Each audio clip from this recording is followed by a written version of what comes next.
మన పూర్ణిమలో కళ్యాణం కమనీయం సేల్స్ ప్రతి 15,000 రూపాయల కొనుగోలుపై కంచి కాటన్ శారీ ఉచితం.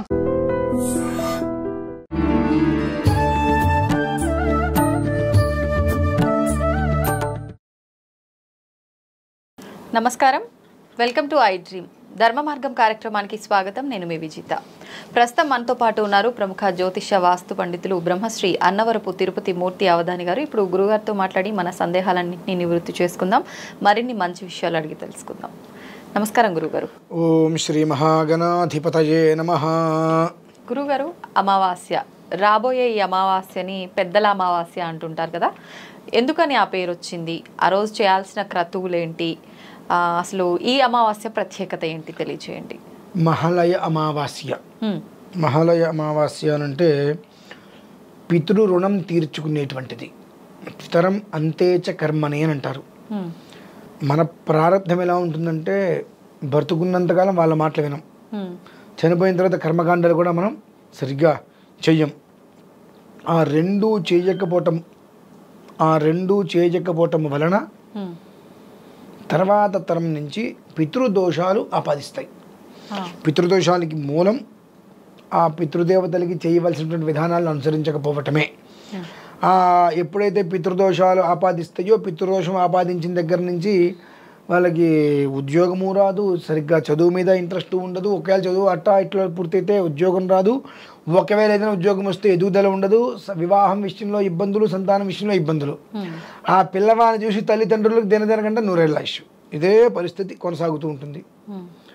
ఈ కొనసాగేటువంటి పరిస్థితి ఏదైతే ఉంటుందో ఇందులోంచి బయటపడడానికే ఈ మహాలయ పక్షాలు 15 రోజుల పాటు నిత్యం నువ్వులు నీళ్ళు వదిలిపెట్టి కాకి ఇంత అన్నం ముద్ద పెట్టాలి ప్రతిరోజు. అంటే మామూలుగా 360 రోజులు పెట్టాల్సిందే. మనం ఎలా అయితే కనుక అన్నం తింటున్నామో కాకి పిండం, ఏ పిండంగా అయితే మనం కడుపులో పడ్డాం అది పిండత్రయమంటారమ్మా. ప్రేతస్య పిండం, పితరస్య పిండం, గర్భస్థ పిండం అని. చనిపోయినప్పుడు ప్రేతపిండం అని పెడతారు.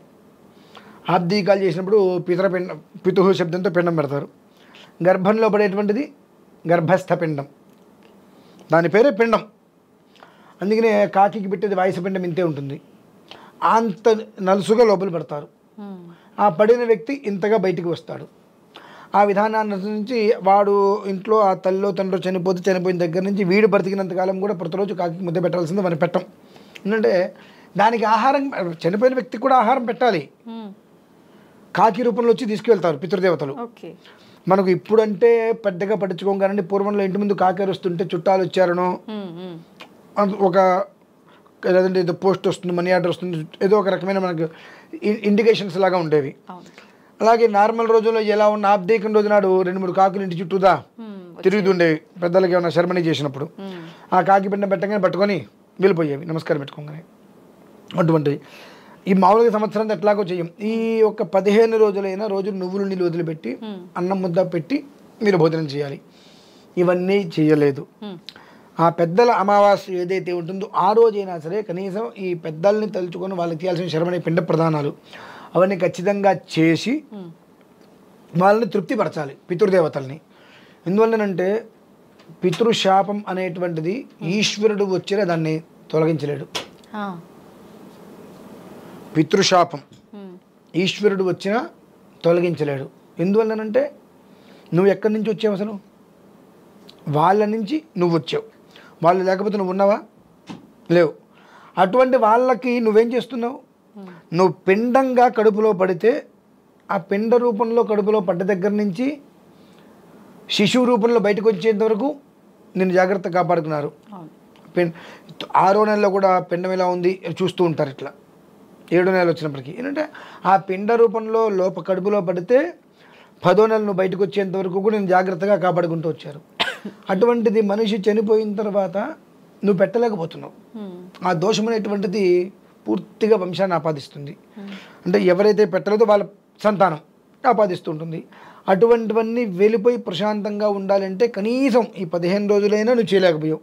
అమావాస్య రోజైనప్పటికీ కూడా ప్రత్యేకంగా నువ్వు కనుక ఇటువంటి విధానాన్ని కనుక ఆచరించినట్లయితే ఈశ్వరుడు యొక్క అనుగ్రహం వల్ల పితృశాపం, పితృదోషాలు తొలగిపోతాయి. అది చేయలేదా నీకున్న పితృదోషం, పితృశాపం నుంచి ఈశ్వరుడు కూడా బయటకు పెట్టలేడు, నిన్ను అనుభవించాల్సిందే. అది ఓకే. దానికి తోడు ఈసారి విశేషం ఏమిటంటే మనకు ఈ భాద్రపద అమావాస్య గ్రహణం కూడా ఉంది. బుధాదిత్య యోగం, బ్రహ్మయోగం, ఓకే, పెద్దల అమావాస్య, మహాలయ అమావాస్య, గ్రహణం ఇవన్నీ కూడా కలిసి వచ్చినాయి. అది కూడా ఆ రోజు ఉత్తర నక్షత్రం, ఇన్ని కలిసి రావటం వలన యోగం కూడా అద్భుతంగా ఆపాదిస్తుంది.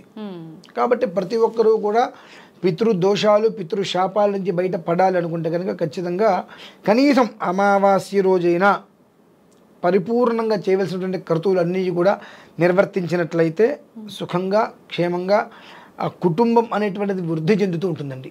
అంటే బ్రాహ్మణులను పిలిచి మళ్ళీ కార్యక్రమం చేయించాలి. అదే మా ఇళ్లలో అయితే ఒక 8 గంటలు పడుతుంది కార్యక్రమం. ఉదయం 9 గంటలకు ఆచమ్య కేశవ ఇస్వాహ అని అంటే వచ్చిన వాళ్ళందరికీ 5-6 బ్రాహ్మణులు పిలుస్తాం. వాళ్ళకి భోజనాలు పెట్టి వాళ్ళ కాళ్ళు కడిగి అన్నీ చాలా ఉంటాయి. అవన్నీ చేసి వాళ్ళందరినీ పంపించి మేము భోజనానికి కూర్చునేప్పటికి 5 అవుతుందండి సాయంత్రం. అంత పెద్ద కృతి ఉంటుంది. ప్రతి ఒక్కరు అలాగా చేయాలా? అవసరం లేదు. మా ఇళ్లలో విధానం అది. ఒక్కొక్కరికి ఒక్కొక్క విధానం చెప్పడం ఉంటుంది. పిండితో చేస్తారు, బియ్య పిండితోటి. వాళ్ళకి సుమారుగా ఒక 2-2.5 గంటలు ఉండే విధానాన్ని గంటన్నర 2 గంటలు 2.5 గంటలు అట్లా సమయం పడుతుంది. అంటే పేర్లు ఎన్ని ఉండే విధానాన్ని అనుసరించి ఎక్కువ టైం పడుతుంది. ఒక 50-60 పేర్లు అనుకోండి ఎక్కువ టైం పడుతుంది. అంతమంది అనుకోండి అయిపోతుంది. అవన్నీ ఏం చేయలేము అని అంటే ఇప్పుడు చాలా మంది చూస్తుంటాం కదా, వాళ్ళ ఫోటో పెట్టి నచ్చినవి వండి పెట్టి దండం పెట్టుకుంటారు. అలా సింపుల్ గా చేసేస్తే ఇంకా చెందదా? ఎందుకు అవసరం ఏంటంటే దాని ఉపయోగం ఏంటి? వాళ్ళకి పెట్టవలసిందే పిండ ప్రదానం. వాళ్ళకి పెద్దలు చనిపోతే వాళ్ళకి పెట్టేదే పిండం. అది పెట్టడానికి నేను వండి పెట్టేస్తాను ఉపయోగం ఏంటమ్మా? ఆ ఫోటో ఉండాలి. కానీ అక్కడ ఆ వైదిక కృతం ఈ 15 రోజులలో ఏదో ఒక రోజు కుదిరిన వచ్చేయండి. కుదిరిన రోజు ఏదో కుదరలా కనీసం అమావాస్యని మిస్ చేయకుండా ఆ పెద్దలకి చక్కగా వాళ్ళ దర్భంతో ముడివేసి పెడతారు. నువ్వులు వస్తాయి, మళ్ళీ దర్భపులు వస్తాయి, బియ్యం వస్తాయి, ఎవలు వస్తాయి, అవన్నీ అక్కడ పెట్టుకొని గంధం తీసుకొని ఒక్కొక్క దానికి ఒక్కొక్క రకంగా అర్చన మొత్తం చేసుకుంటూ వచ్చి వాటికి కాళ్ళు కడిగినట్టుగా. అయితే మీ మామూలుగా బయట పొత్తర్లు పెడుతూ ఉంటారు. అంటే విస్తరాకులు పెట్టేసేసి బియ్యము ఉప్పు పప్పు అన్నీ స్వయంపాకంలాగా అన్నీ వరుసగా పెట్టి దానికి విధానాలు మొత్తం పూర్తి చేసి ఇస్తూ ఉంటారు. ఇది చేయకుండా నేనేదో ఫోటో పెట్టేస్తాను, వంట చేస్తాను, ఉరికే పెట్టేస్తాను ఉపయోగం ఏంటమ్మా? వాళ్ళు నీకు జన్మనివ్వడానికి ఎంత కష్టపడి ఉంటారు? నీ జన్మ సార్థకత చేయడానికి నువ్వెంత కష్టపడాలి?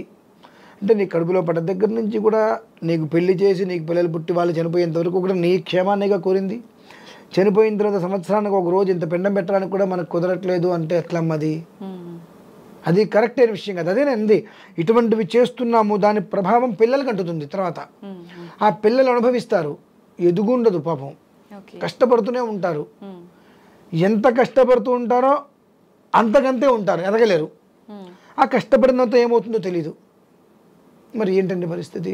ఇప్పుడు ఎందుకు కష్టపడతారు? ఎదగాలి, స్థిరపడాలనే కదా. ఎంత కష్టపడుతున్నా అక్కడే ఉంటున్నారు. మీరు ట్రెడ్మిల్ మీద 2 గంటలు పరిగెత్తండి, ఎక్కడ ఉంటారు? మామూలుగా 2 గంటలు నడిస్తే ఎందుకు కూడా వెళ్ళిపోతాం. ఒక 2 కిలోమీటర్లైనా వెళ్తాను 2 గంటలు నడిస్తే. అదే ట్రెడ్మిల్ 2 గంటలు పరిగెడితే అక్కడే ఉంటాం. అలానే ఉంటుంది మా పరిస్థితి. అంతే. అయితే కానీ చాలా కాలం నుంచి చాలా మంది ఇలానే చేస్తుంటారు కదా. పూర్వకాలంలో లేని ఎన్నో రకాల దోషాలు ఇప్పుడు ఎందుకు వస్తున్నాయి? ఇవన్నీ చేయకపోవడం వల్లేనా?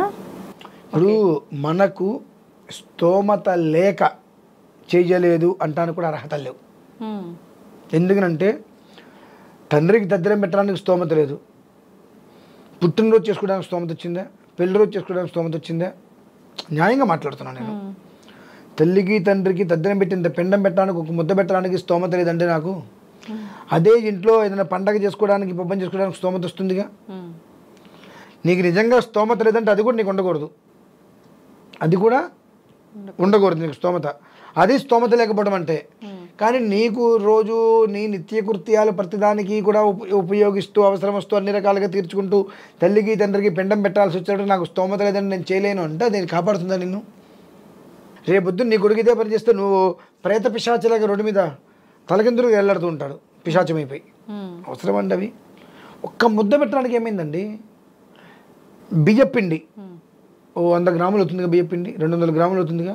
ఒక అరటిపండు అంత బెల్లం వేసి పాలేసి గట్టిగా మొత్తం ముద్దలు చేసేసి ఆరాధన చేసుకొని అర్చన చేసేసుకొని ఆ పిండ ప్రదానం పెట్టి అంత బెల్లం మొక్క నివేదన పెట్టడానికి ఏమవుతుందండి? ఓ 2 గంటల సమయం పోతుంది, ₹1 ఖర్చు అవుతుంది, అంతే కదా. మళ్ళీ సంవత్సరం వరకు వాళ్ళు మొహం చూడట్లేదు కదా. అంటే ఇంక ఇప్పుడు ఈ అమావాస్యకు చేస్తే మధ్యలో వాళ్ళ తిథి ప్రకారం అవన్నీ చేయొద్దా? తిథి ఎట్లాగో మనం చేయాలి, అది చెయ్యం కదండి. అంటే అది చేసే వాళ్ళు ఇప్పుడు చేయకపోయినా పర్లేదా, చేయాల్సింది? ఇప్పుడు మీకు అంటే కోపం రాదండి, ఒక మాట చెప్తా. అంటే మీకని కాదు, వివాహమైంది, పెళ్లి రోజు ఎందుకు చేసుకుంటున్నారు? అంత అవసరం లేదు కదా. అయితే వివాహం అయితే అయిపోయింది, 25 ఏళ్ళు వస్తే సిల్వర్ జూబిలీని గోల్డెన్ జూబిలీని ఎందుకు చేసుకుంటున్నారు? అంత అవసరమా? పుట్టినరోజు రోజు సంవత్సరం పెరుగుతుంటే ప్రతి సంవత్సరం వచ్చేదేగా, ఎందుకు చేసుకోవడం? మానేసేచ్చు కదా. మానేస్తున్నారా? అంటే అది మన సొంతది, మన ఆనందం, మన స్నేహితులతో పంచుకునేది. ఇది ఏంటంటే పెండ ప్రధానం అంటే తల్లిదండ్రులకు చేసేది. మా అమ్మకి తద్దనం పెట్టాలి, మా నాన్నకి తద్దనం పెట్టాలి, ఎవరిని అనుకుంటారు. నీ మొహం మండ సిగ్గు ఎగ్గు లేకపోతే నీ బ్రతుక్కి నీకు జన్మనిచ్చిందే వాళ్ళు కదా. అంటే చాలా మంది తెలియదు కూడా గురువుగారు, తెలియదు అనే మాట వాళ్ళకు ఇలాంటివి రెగ్యులర్ గా చేస్తుండాలి తప్పండి. తెలియదు అనే మాట అబద్ధం. మన ఇంట్లో చెప్తా మన ఇంట్లో పూర్వం నుంచి కొన్ని నడుస్తూ ఉంటాయి, మనం చూడం, అవన్నీ పట్టించుకోం. ఎందువల్లంటే చిన్నపిల్లలకి చనిపోయిన వాళ్ళకి చేసేది ఎందుకు చెప్పాలి అని చెప్పరు. తాతయ్య ప్రసాదం అని మాత్రమే ఇస్తారు మనకు, ఏ బెల్లం మొక్కలో ఇంకోటనో అనే వాళ్ళు తాతయ్య ప్రసాదం పరవానం తినరా అంటారు. అలాగే చిన్నప్పటి నుంచి మనం కాకి ముద్ద పెట్టడం కూడా చూస్తూ ఉంటాం. సంవత్సరానికి ఒకరోజు అయినా సరే అన్నం పెట్టి అది ఎందుకు పెడుతున్నామని మనం అడగలేం. అడిగినప్పుడు వాళ్ళు చెప్పలేరు. వాళ్ళు చెప్పే స్థితి వస్తే మనం వినే స్టేజ్ దాటిపోతాం. అప్పుడు ఏమవుతుంది, వాళ్ళు పిలిచి చెప్దామనుకు నా ఊరికి ఏదో చేదస్తాను అన్న, నువ్వు ఊరుకో, ఇవాళ కాకలు ఎక్కడ ఉన్నాయి, ఇవాళ పిశాచాలు ఎక్కడ ఉన్నాయి, ఇవాళ కూడా పిండాలు పెడతారేంటి? సూర్యుడే ఉన్న భూమిలో నుంచి వస్తున్నాడా? తూర్పు ఏమన్నా ఇటువైపు మారిందా? ఆకాశంకి ఎందుకు భూమి పైకి వెళ్ళిందండి? మరి ఇవాళ కూడా పిండాలు పెడతారంటే ఇవాళ నువ్వు పిండా కూడా తినేది, అన్నమేగా తినేది మరి, కాదా? ఆనాడు తినేది అన్నమే, ఈనాడు తినేది అన్నమే, మనం ఎందుకు తింటున్నాం అన్నం? తప్పండి అది. తెలుసుకొని ఏం చేస్తానులే అని ఒకటి. ఈ మధ్యన ఫ్యాషన్ తల్లిదండ్రికి పిండాలు పెడుతున్నామంటే మీ నాన్నకి నువ్వు పెడతావా అని ఏదో ఒకటి అంటాడు. అమ్మో అడిగి నేను చెప్పకూడదు కాబట్టి నేను పెట్టడం మానేసా. నువ్వు పెట్టడం మానేసావు, నువ్వు అన్నీ మానేస్తున్నావు, అట్లా మానట్లేదు కదా. నువ్వు చేసే ప్రతిదీ కౌంటింగ్ ఉంటుంది. ఆ కౌంటింగ్ ఏమవుతుంది, నీ పిల్లలకి ఎదుగుదల లేకపోతుంది. నువ్వు చేసే దరిద్ర పనులకి పిల్లల్ని ఎందుకు నాశనం చేయటం? మనం పిల్లల్ని ఎందుకు కంటాం? వాళ్ళ భవిష్యత్తు బాగుండాలి, పిల్లలకి అన్న తర్వాత వాళ్ళ భవిష్యత్తు బాగుండాలని చూస్తాం. ఇటువంటి పనులను చేసి పిల్లల్ని కంటే వాళ్ళ భవిష్యత్తు ఎలా ఉంటుంది? అసలు వాళ్ళకి భవిష్యత్తు లేకుండా పోతుంది. కేవలం మహాలయ పక్షాలు అంటే ఎన్నో రకాలైనటువంటి పరిహారం లేని పాపాలని కూడా నిష్కృతి చేసేటువంటిది. అవి ఎలాంటి పాపాలైనా సరే పూర్తిగా నిష్కృతి చేసేటువంటిది మహాలయ పక్షాలు. అందుకని వీటికి అంత గొప్పది. భాద్రపద మాసంలోనే వచ్చింది, దీనికి చాలా ప్రమాణాలు ఉన్నాయి మళ్ళీ.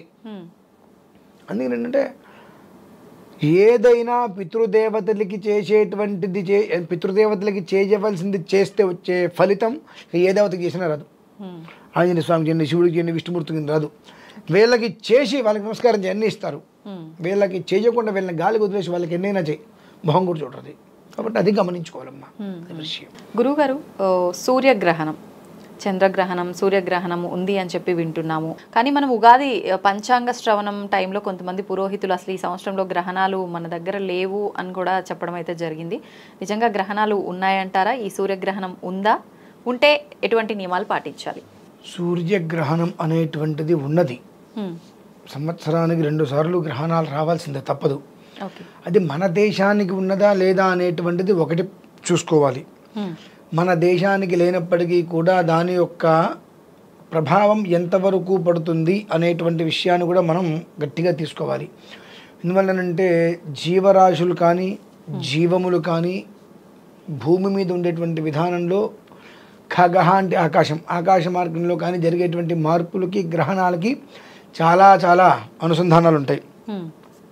ఒకప్పుడు చూసుకున్నట్లయితే భారత యుద్ధం, మహాభారతం యుద్ధం జరగడానికి 15-20 రోజుల ముందు ఈ సూర్యచంద్ర గ్రహణాలు 15 రోజుల ముందు రావడం జరిగింది.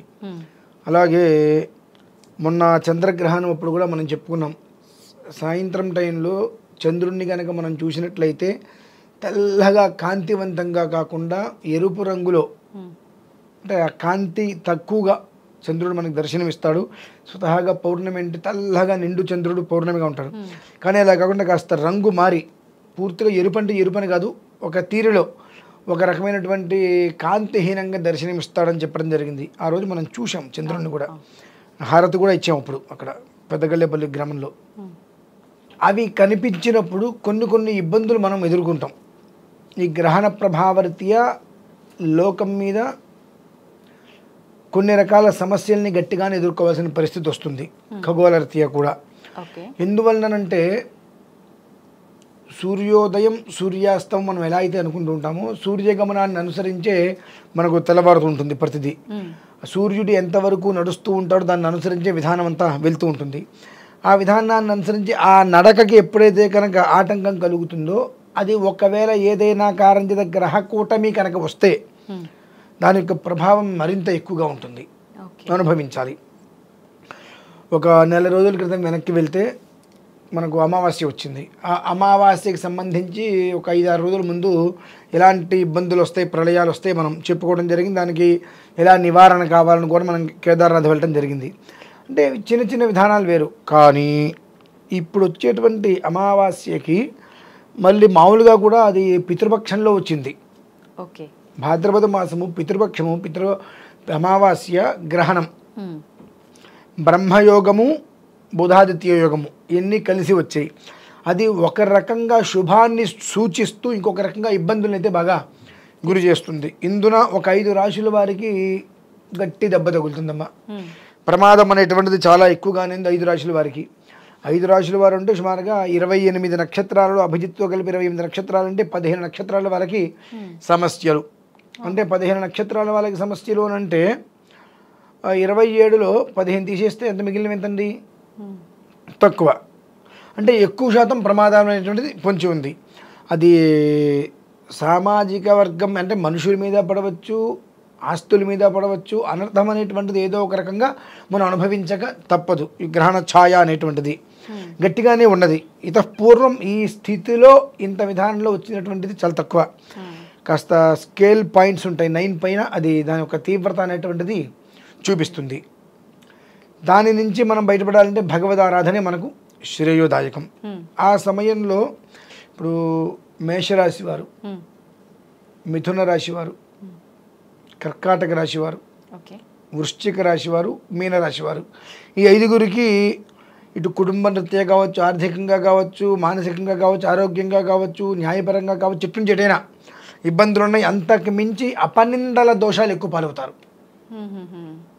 అందులో మేషరాశి వారికి కాస్త ఎక్కువగా ఉంది ప్రభావం. ఎప్పటి నుంచి ఎప్పటి వరకు జరిగే అవకాశం? అది గ్రహణానికి ఒక 4 రోజుల ముందు నుంచి ఓకే, అమావాస్య దాటే వరకు ఒక 5-6 రోజులు.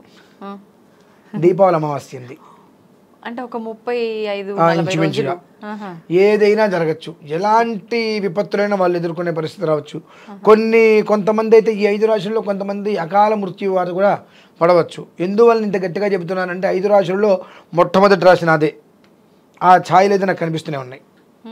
దాని ప్రభావాలు ఎలా ఉంటాయి, దాని పరిస్థితులు ఏ స్థితిలో ఉంటాయనేటువంటి విషయం నాకు గత 3 రోజులుగా చూస్తున్నాను నేను. దాని ప్రభావం ఎలా ఉంటుంది, ఆ ప్రభావం అలానే కొనసాగితే చెప్పలేం, ఏదైనా జరగచ్చు.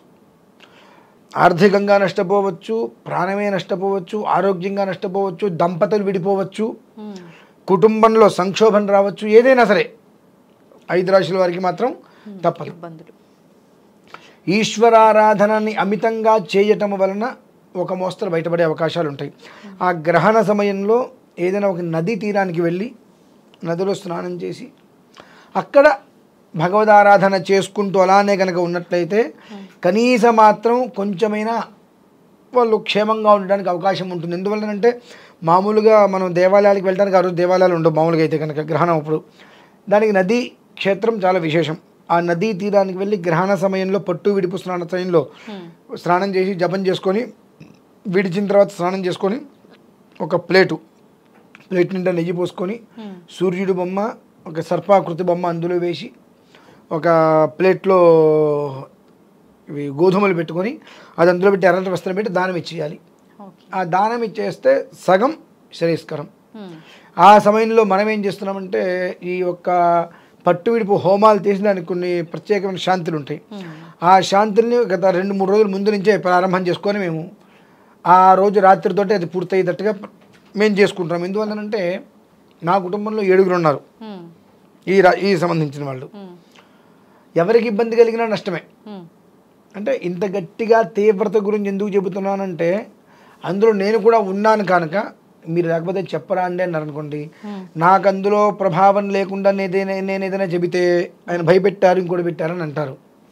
అది నేను కూడా అనుభవించవలసిన పరిస్థితి ఉంది. ఆల్రెడీ దాని యొక్క ప్రభావం నేను 3 రోజుల నుంచి గుచ్చుకుంటూనే ఉంది. అంటే దాని తీవ్రత ఏ స్థాయిలో ఉంటుంది మరి? 15 రోజుల ముందు నుంచి అది గుచ్చుకుంటుంది అంటే దగ్గరికి వెళ్తున్న తీవ్రత ఏ స్థాయిలో ఉంటుంది? అందులోంచి అందరూ బయటపడాలంటే ఈశ్వరారాధన చేసుకోవడం అనేటువంటిది ప్రతి ఒక్కరికి కూడా అవసరం. ఖగోళరీత్యా పడేటువంటి ఇబ్బందులు దెబ్బలనైతే కనుక చాలా ఎక్కువగానే ఉన్నాయి. 100కి 40% మనం తగ్గించవచ్చు.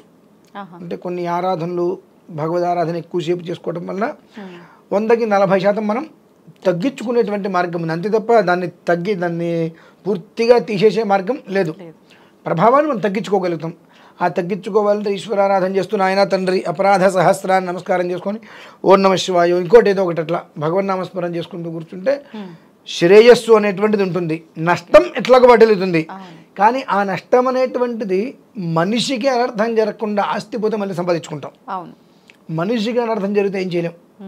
కాబట్టి ఈశ్వరారాధన చేసుకుంటూ క్షేమంగా ఉండి ఈ గ్రహణం నుంచి ప్రతి ఒక్క మనిషి కూడా తప్పుకోవాలి. ఈ గ్రహణ ప్రభావం అనేటువంటిది మీద పడకుండా మనల్ని మనం కాపాడుకోవాలి అంటే ఈశ్వరారాధన చేయక తప్పదమ్మా.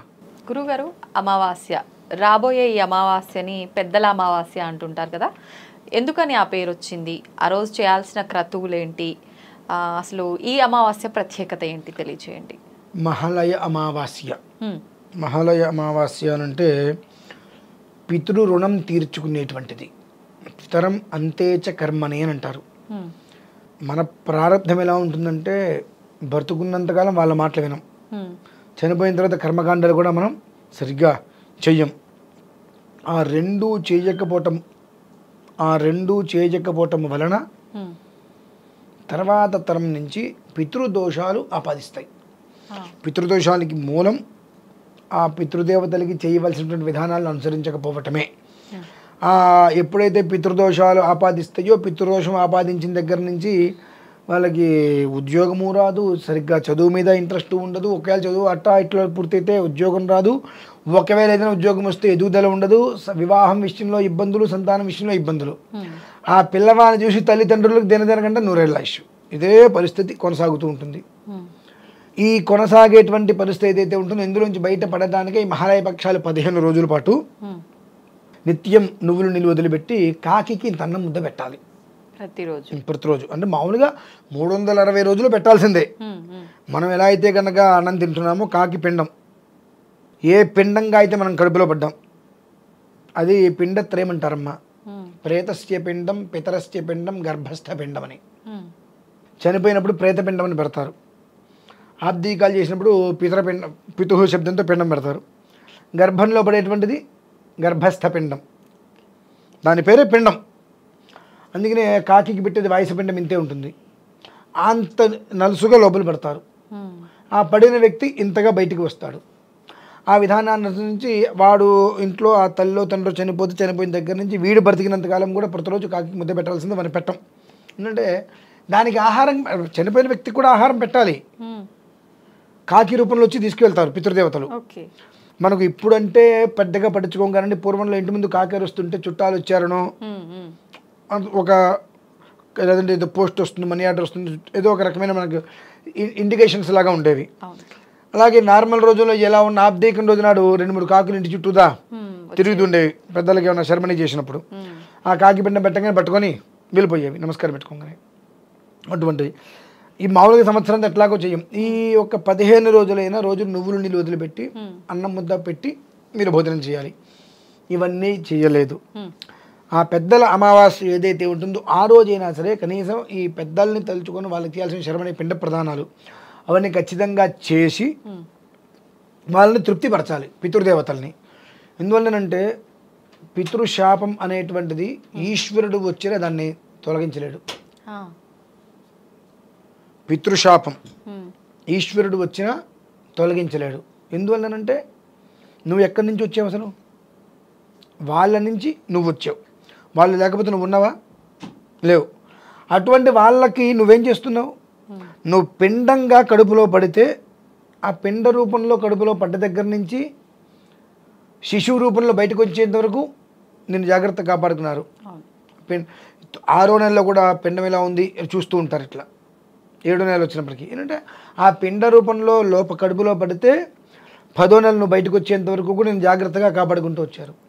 అటువంటిది మనిషి చనిపోయిన తర్వాత నువ్వు పెట్టలేకపోతున్నావు. ఆ దోషం అనేటువంటిది పూర్తిగా వంశాన్ని ఆపాదిస్తుంది. అంటే ఎవరైతే పెట్టలేదో వాళ్ళ సంతానం ఆపాదిస్తూ ఉంటుంది. అటువంటివన్నీ వెళ్ళిపోయి ప్రశాంతంగా ఉండాలంటే కనీసం ఈ 15 రోజులైనా నువ్వు చేయలేకపోయావు. అమావాస్య రోజైనప్పటికీ కూడా ప్రత్యేకంగా నువ్వు కనుక ఇటువంటి విధానాన్ని కనుక ఆచరించినట్లయితే ఈశ్వరుడు యొక్క అనుగ్రహం వల్ల పితృశాపం పితృదోషాలు తొలగిపోతాయి. అది చేయలేదా నీకున్న పితృదోషం పితృశాపం నుంచి ఈశ్వరుడు కూడా బయటకు పెట్టలేడు, నిన్ను అనుభవించాల్సిందే అది.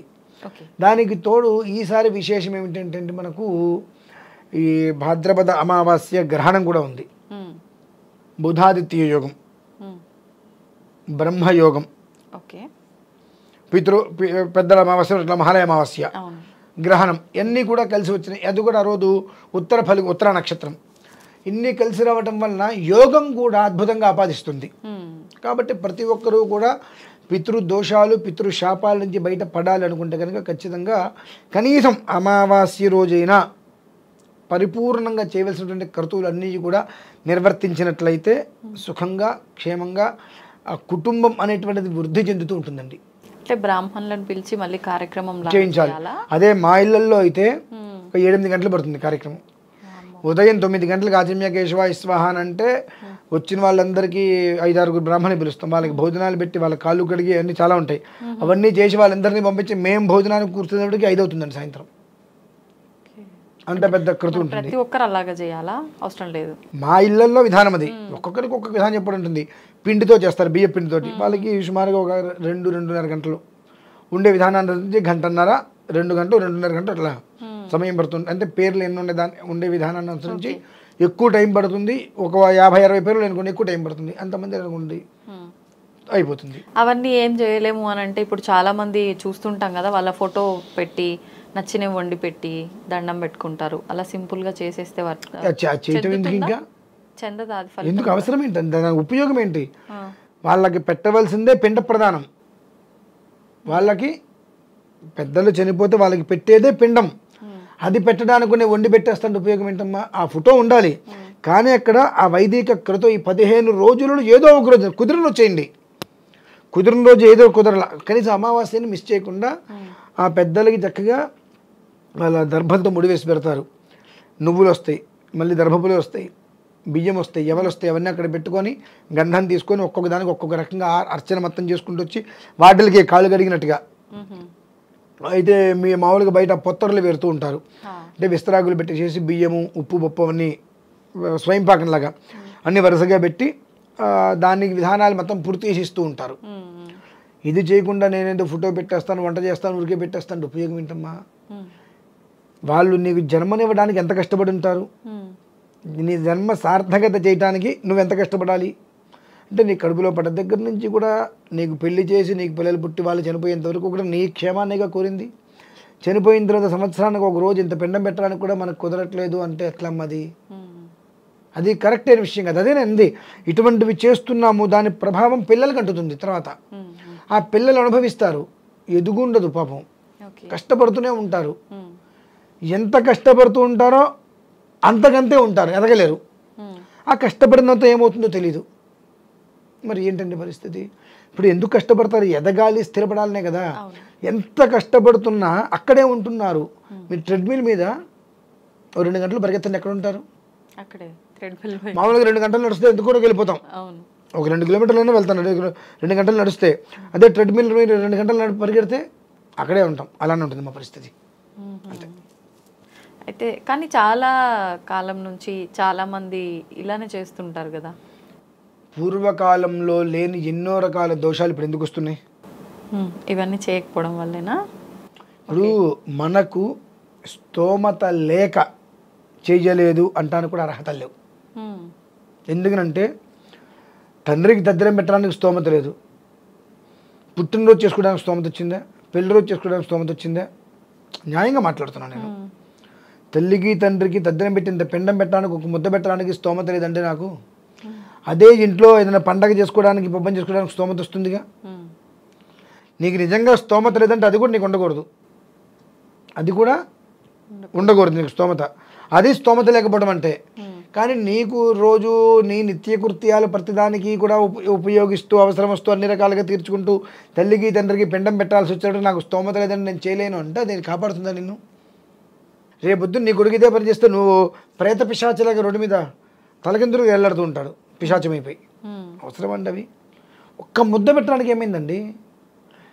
బియ్యపిండి ఓ 100 గ్రాములు అవుతుందిగా, బియ్యపిండి 200 గ్రాములు అవుతుందిగా, ఒక అరటిపండు అంత బెల్లం వేసి పాలేసి గట్టిగా మొత్తం ముద్దలు చేసేసి ఆరాధన చేసుకొని అర్చన చేసేసుకొని ఆ పిండ ప్రదానం పెట్టి అంత బెల్లం మొక్కన వేదన పెట్టడానికి ఏమవుతుందండి? ఓ 2 గంటల సమయం పోతుంది, ₹1 ఖర్చు అవుతుంది, అంతే కదా. మళ్ళీ సంవత్సరం వరకు వాళ్ళు మొహం చూడట్లేదు కదా. అంటే ఇంక ఇప్పుడు ఈ అమావాస్యకు చేస్తే మధ్యలో వాళ్ళ తిథి ప్రకారం చేయొద్దా? తిథి ఎట్లాగో మనం చేయాలి, అది చెయ్యం కదండి. అంటే అది చేసే వాళ్ళు ఇప్పుడు చేయకపోయినా పర్లేదా? చేయాల్సింది. ఇప్పుడు మీకు అంటే కోపం రాదండి, ఒక మాట చెప్తా. అంటే మీకని కాదు, వివాహమైంది, పెళ్లి రోజు ఎందుకు చేసుకుంటున్నారు? అంత అవసరం లేదు కదా. అయితే వివాహం అయితే అయిపోయింది, 25 ఏళ్ళు వస్తే సిల్వర్ జూబిలీని గోల్డెన్ జూబిలీని ఎందుకు చేసుకుంటున్నారు? అంత అవసరమా? పుట్టినరోజు రోజు సంవత్సరం పెరుగుతుంటే ప్రతి సంవత్సరం వచ్చేదిగా, ఎందుకు చేసుకోవడం? మానేసేచ్చు కదా. మానేస్తున్నారా? అంటే అది మన సొంతది, మన ఆనందం, మన స్నేహితులతో పంచుకునేది. ఇది ఏంటంటే పిండ ప్రధానం అంటే తల్లిదండ్రులకు చేసేది. మా అమ్మకి దద్దనం పెట్టాలి, మా నాన్నకి దద్దనం పెట్టాలి, ఎవరినైనా అనుకుంటారు. నీ మొహం మండ సిగ్గు లేకపోతే నీ బ్రతుక్కి నీకు జన్మనిచ్చిందే వాళ్ళు కదా. అంటే చాలా మంది తెలియదు కూడా గురువుగారు, తెలియదు అనే మాట వాళ్ళకు ఇలాంటివి రెగ్యులర్ గా చేస్తుండాలి తప్పండి. తెలియదు అనే మాట అబద్ధం. మన ఇంట్లో చెప్తా మన ఇంట్లో పూర్వం నుంచి కొన్ని నడుస్తూ ఉంటాయి, మనం చూడం, అవన్నీ పట్టించుకోం. ఎందువల్లంటే చిన్నపిల్లలకి చనిపోయిన వాళ్ళకి చేసేది ఎందుకు చెప్పాలి అని చెప్పరు. తాతయ్య ప్రసాదం అని మాత్రమే ఇస్తారు మనకు. ఏ బెల్లం మొక్కలో ఇంకోటనో అనే వాళ్ళు తాతయ్య ప్రసాదం పరవానం తినరా అంటారు. అలాగే చిన్న పంచమైన కాకి ముద్ద పెట్టడం కూడా చూస్తూ ఉంటాం. సంవత్సరానికి ఒకరోజైనా సరే అన్నం పెట్టి అది ఎందుకు పెడుతున్నామని మనం అడగలేం. అడిగినప్పుడు వాళ్ళు చెప్పలేరు. వాళ్ళు చెప్పే స్థితి వస్తే మనం వినే స్టేజ్ దాటిపోతాం. అప్పుడు ఏమవుతుంది, వాళ్ళు పిలిచి చెప్దామని నా ఊరికి ఏదో చేదస్తాను నువ్వు ఊరుకో, ఇవాళ కాకలు ఎక్కడున్నాయి, ఇవాళ పిశాచాలు ఎక్కడున్నాయి, ఇవాళ కూడా ఇవాళ పిండాలు పెడతారేంటి? సూర్యుడే ఉన్న భూమిలోంచి వస్తున్నాడా? తూర్పు ఏమన్నా ఇటువైపు మారిందా? ఆకాశంకి ఎందుకు భూమిపైకి వెళ్ళిందండి? మరి ఇవాళ కూడా పిండాలు పెడతారంటే ఇవాళ నువ్వు పిండా కూడా తినేది, అన్నమేగా తినేది మరి కాదా? ఆనాడు తినేది అన్నమే, ఈనాడు తినేది అన్నమే, మనం ఎందుకు తింటున్నాం అన్నం? తప్పండి అది. తెలుసుకొని ఏం చేస్తానులే అని ఒకటి. ఈ మధ్యన ఫ్యాషన్ తల్లిదండ్రికి పిండాలు పెడుతున్నామంటే మీ నాన్నకి నువ్వు పెడతావా అని ఏదో ఒకటి అంటాడు. అమ్మో అడిగి నేను చెప్పకూడదు కాబట్టి నేను పెట్టడం మానేసా. నువ్వు పెట్టడం మానేసావు, నువ్వు అన్నీ మానేస్తున్నావు, అట్లా మానట్లేదు కదా. నువ్వు చేసే ప్రతిదీ కౌంటింగ్ ఉంటుంది. ఆ కౌంటింగ్ అవుతుంది నీ పిల్లలకి ఎదుగుదల లేకపోతుంది. నువ్వు చేసే దరిద్ర పనులకి పిల్లల్ని ఎందుకు నాశనం చేయటం? మనం పిల్లల్ని ఎందుకు కంటాం? వాళ్ళ భవిష్యత్తు బాగుండాలి, పిల్లలకి అన్న తర్వాత వాళ్ళ భవిష్యత్తు బాగుండాలని చూస్తాం. ఇటువంటి పనులను చేసి పిల్లల్ని కంటే వాళ్ళ భవిష్యత్తు ఎలా ఉంటుంది? అసలు వాళ్ళకి భవిష్యత్తు లేకుండా పోతుంది. కేవలం మహాలయ పక్షాలు అంటే ఎన్నో రకాలైనటువంటి పరిహారం లేని పాపాలని కూడా నిష్కృతి చేసేటువంటిది. అవి ఎలాంటి పాపాలైనా సరే పూర్తిగా నిష్కృతి చేసేటువంటిది మహాలయ పక్షాలు. అందుకని వీటికి అంత గొప్పది. భాద్రపద మాసంలోనే వచ్చింది. దీనికి చాలా ప్రమాణాలు ఉన్నాయి మళ్ళీ.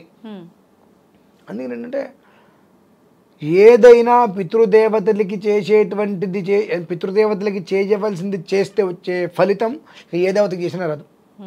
ఆంజనేయ స్వామికి చేయండి, శివుడికి చేయండి, విష్ణుమూర్తికి రాదు. వీళ్ళకి చేసి వాళ్ళకి నమస్కారం చేసి అన్నీ ఇస్తారు. వీళ్ళకి చేయకుండా వీళ్ళని గాలికి వదిలేసి వాళ్ళకి ఎన్నైనా చేయి మొహం కూడా చూడరు. కాబట్టి అది గమనించుకోవాలమ్మా విషయం. ధన్యవాదాలు గురుగారు.